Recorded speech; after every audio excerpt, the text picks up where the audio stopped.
Okay, today's March 1st, 2021. This is my own course by myself, Master of Science in Ecocentric Sustainability. It was a little bit of an argument. The guy wanted to continue so he could rationalize his decisions in a defensive way when I was saying where I'm using the laundromat, things are going wrong in many ways, and he can't afford to fix the problems. And he wants me to believe. They keep arguing the image that all the guidelines are being followed and that he's thought of everything and there's no other choice. And it's easy for me to prove that wrong. I promised him that I'd get back to the conversation later because I had to go. But I'll tell him, I said, if you just want to be defensive to feel good about your decisions and not even review them, then I don't want to waste my time like that. And he said, well, if you can do that, I said, you're giving me your homework of your life. You want me to manage your life for you and your business. I'll pay you if you find this person who can fix it. He's missing the point. I just contacted Yonex about shoes that I've worn just a handful of times and has a defect. And supposedly this guy's a Yonex representative. And I sent him a video of the shoe and everything, and then he says, oh, you have to, as if, he didn't understand everything I sent so far, and as if he's no longer a Yonex representative. This is a really cheap priced toque. It's nice material, because we've invented materials that are nice a long time ago. But again, inside some stitching, made in China. And I said at the Dollarama, I said, well, can I, and I'm sorry I'm buying Chinese products, but I mean, that's what's available. There's rarely other choices that are affordable, that are within reach of me without spending a lot of money. That's a, shop local, but, people make it unaffordable to do it. So, this stitching issue, I said, can I just switch it? Oh, no, we don't. So, now, let's say in China or I don't know if these shoes, these Yonex, they're actually a better quality, so I don't know if they were made in Japan or somewhere else, but, they don't make the efforts, and the reason they don't make the effort, like in the laundromat and gas station corner store, is that they don't need to, right? Because they're not being called on it. Money keeps coming in, it's surviving one day at a time, it's being an automaton. And until we're more honest with ourselves about what qualifies as human behavior and what is under the mental illness of the bottom line, which is just a short, not even like the entire day sometimes type of thinking, just the rest of your shift kind of thinking, it's pretty sad that has lost our humanity.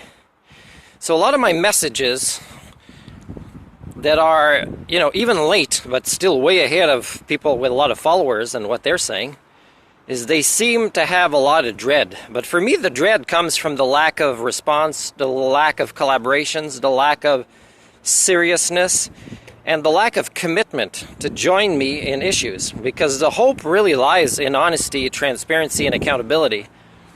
The hope is all about personal development now, which is the kind of work that nobody wants to do ever anymore, even if it's free. In Africa, it was sad. People were telling me, for people to come to this free workshop you're giving, Martin, is, they're used to getting paid to show up. What the hell? Not when they were kids, but when they're grown up, they are.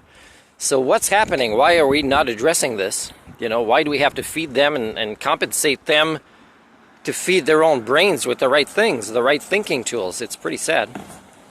So I'm going to talk about my journey of personal development courses, okay? It started with, when I was 19, I had a girlfriend, she was 27. She wanted me to take a course called Sylva Bergeron, okay? Vouloir, c'est pouvoir. And I was scared as hell.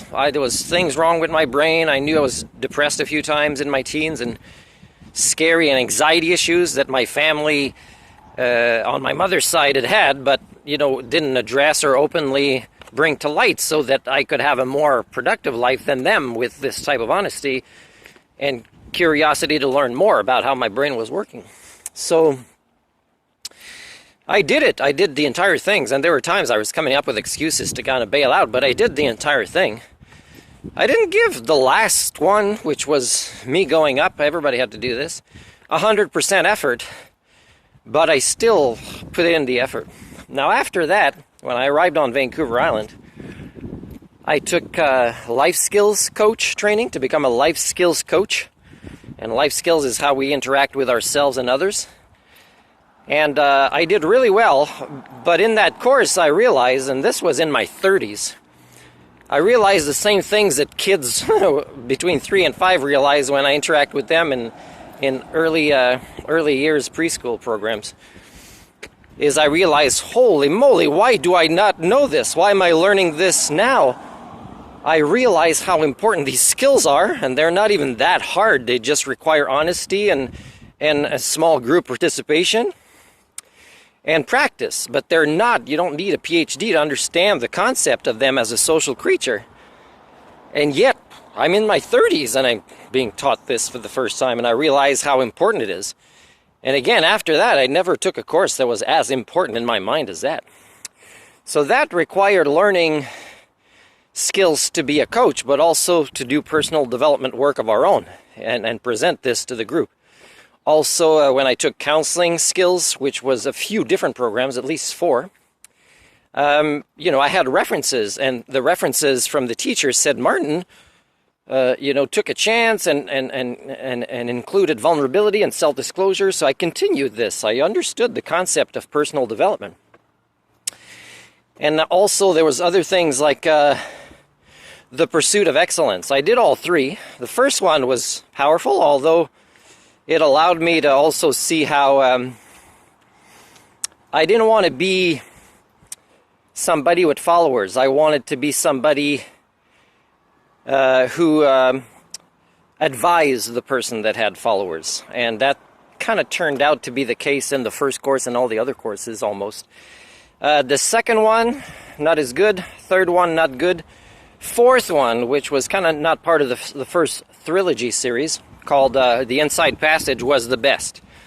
And it turns out I had all different people in that group with me that I hadn't had in the other 3 before.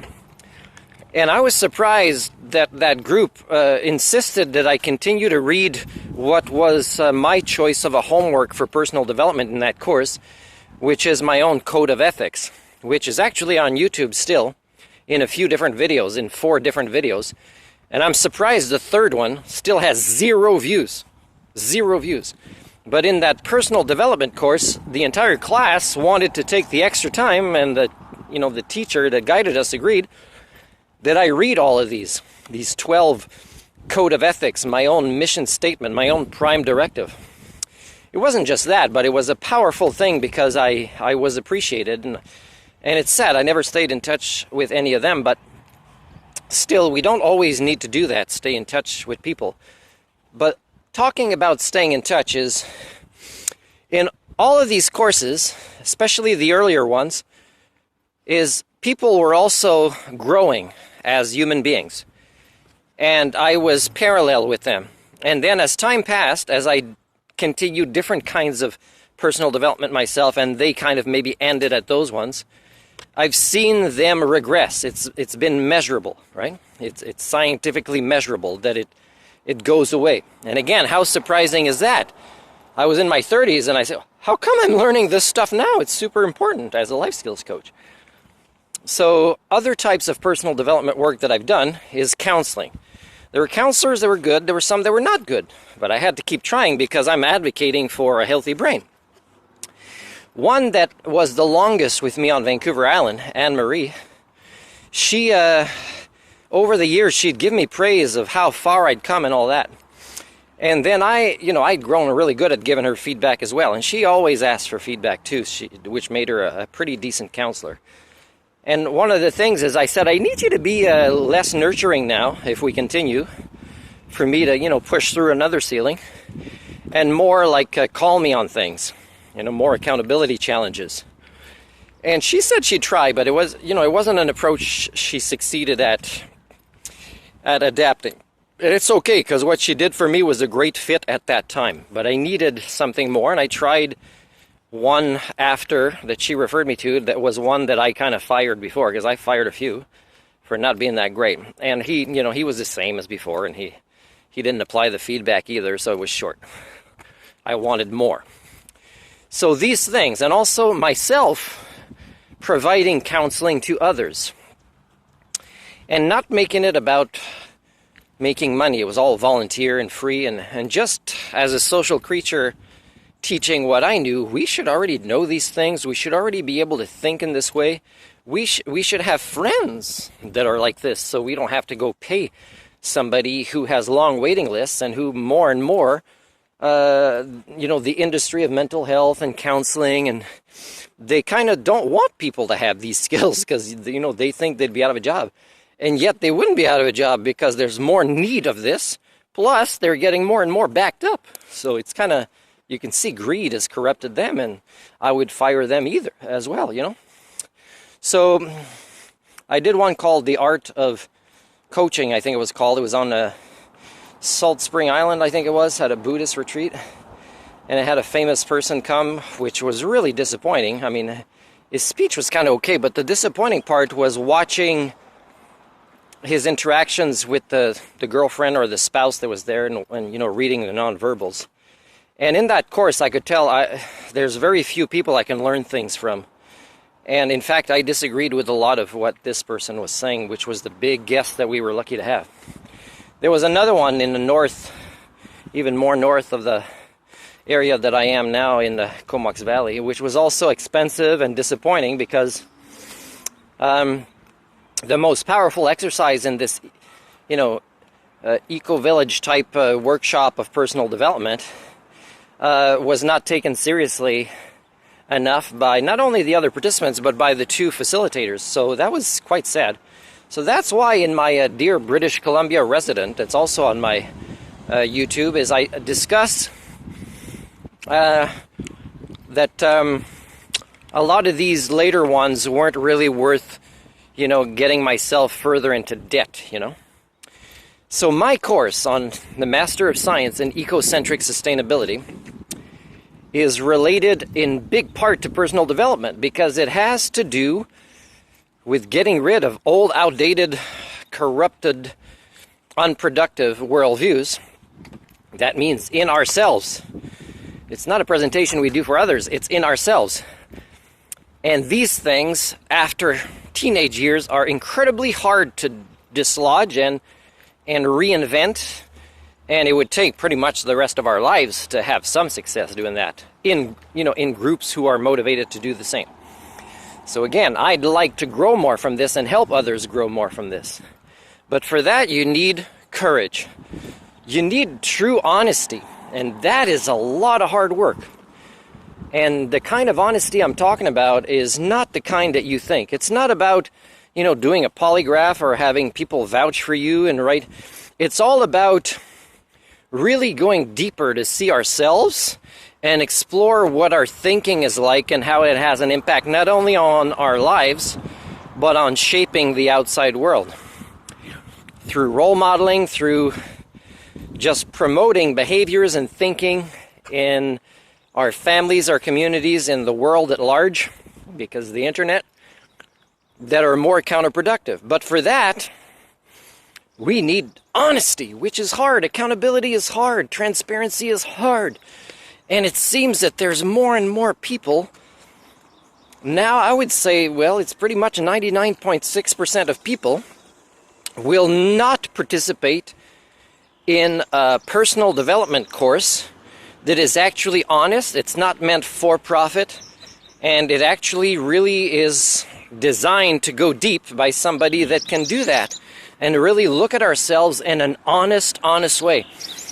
And again, I'm not saying the people that refuse to do this are dishonest in the way that they lie every day or that they've cheated in some way or another.